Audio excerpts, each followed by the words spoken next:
Welcome back to the county seat. We've been talking about issues of grazing, some new ways to approach grazing with rotational grazing, and we've been talking about some of the challenges, the infrastructure required.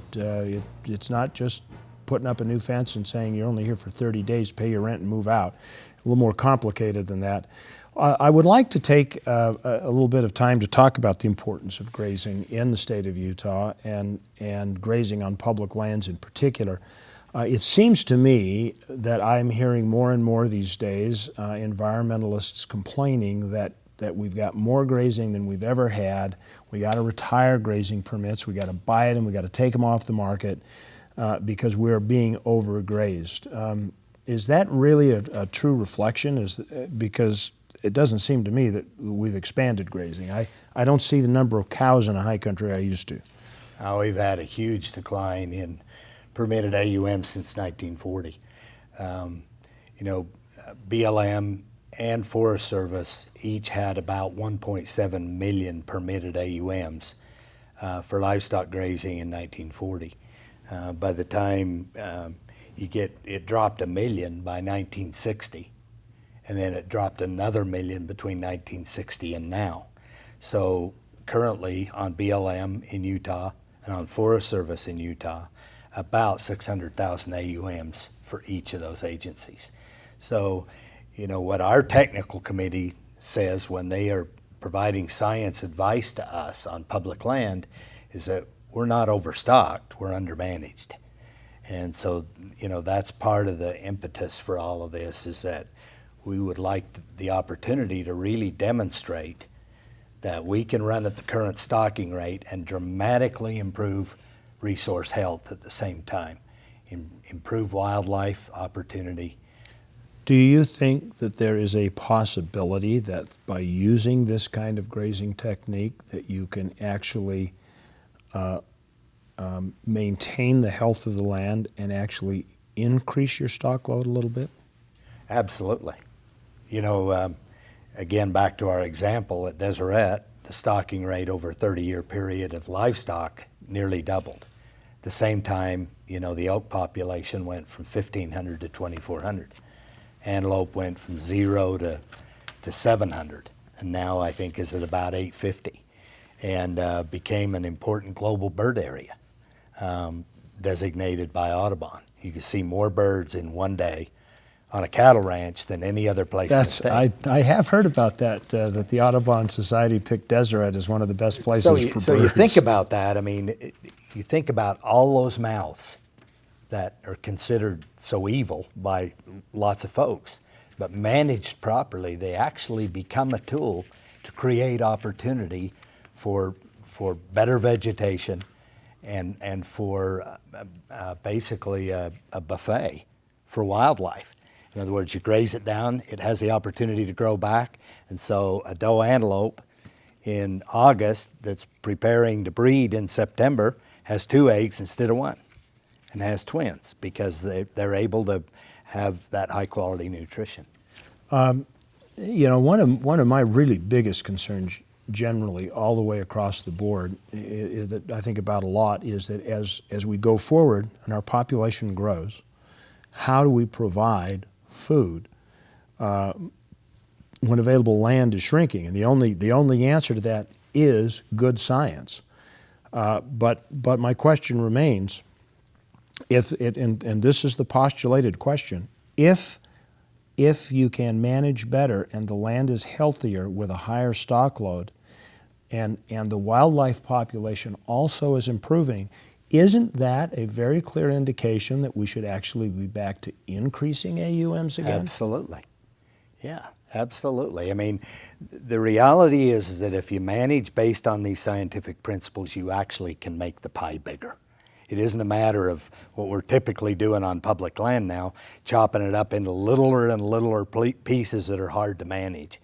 We can actually increase those environmental values, the ecological values, at the same time improve economies of rural communities and counties, and add to recreation. If you got the livestock concentrated on 20% of the total acreage.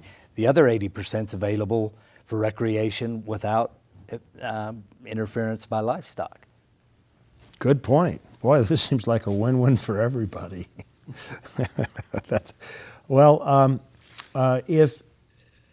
How do you get that message out, though? That's my question. Because it makes sense to me that if this is working so well, and we have a 30-year track record with desert livestock, and they're proving the science that they can increase stock, improve the environment for wildlife, provide more recreational opportunity, get birds coming back. Sounds to me like we need to have twice as many acres. Is that a negative impact or a positive impact for ranchers? It's a positive to have, more feed, more acres, that's improved. Okay, there might be some mentality that says, well, if there's more beef being produced, there's more lamb being produced, there's more wool being produced across the board, that's gonna run prices down. But to me, on public land, it seems like there's a potential for you to actually grow and prosper. I mean, I know from a county standpoint, you'd love it. Any comments? No, I think that again, some really interesting things have happened over that period from 1940.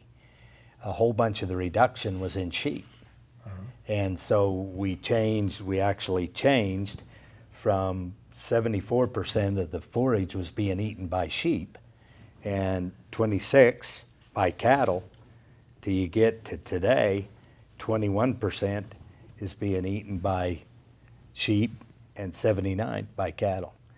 And I believe that that's an important reason why we've lost sage grouse and mule deer, because we have actually changed over that period of time the vegetation on these vast areas of rangeland. So this will actually help restore that. Yes. Whether the sheep are out there to eat or not. Well, it'll help restore it. It won't totally replace what sheep could do. They're still pretty the best. unique So beasts. basically, what you're telling me, Bill, is that we need to eat more. We need to eat Absolutely. more lamb and mutton. Wear more wool. And wear more wool. Okay. But eat beef too. Yes. Yeah. Well, that's very interesting. Norm, how much could you increase, do you think, the amount of grazing availability in Rich County if there are more AUMs allocated? Well, I think as far as Rich County is concerned in this Three Creeks consolidation project, they could probably, I would think, go up. They could go a few more cows, or, as been mentioned, just lengthen out the time.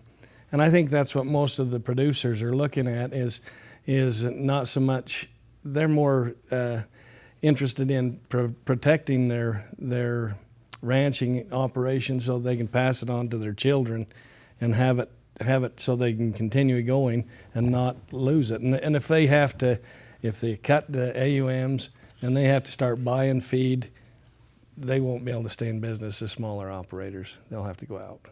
Oh, that's a good point. That it really is important for posterity in the long term. This is a good plan. I'm glad that we've had this chance to discuss it. Folks, thanks for joining us on the County Seat. We invite you to tune in every week on ABC4 at 8 o'clock in the morning. You can see an extended version on our website, countyseat.tv, and you can join us on radio stations across the state. Too many to list, but if you're listening to it, make sure you tune into it next week. You can find out those radio stations on our website. We'll see you next week.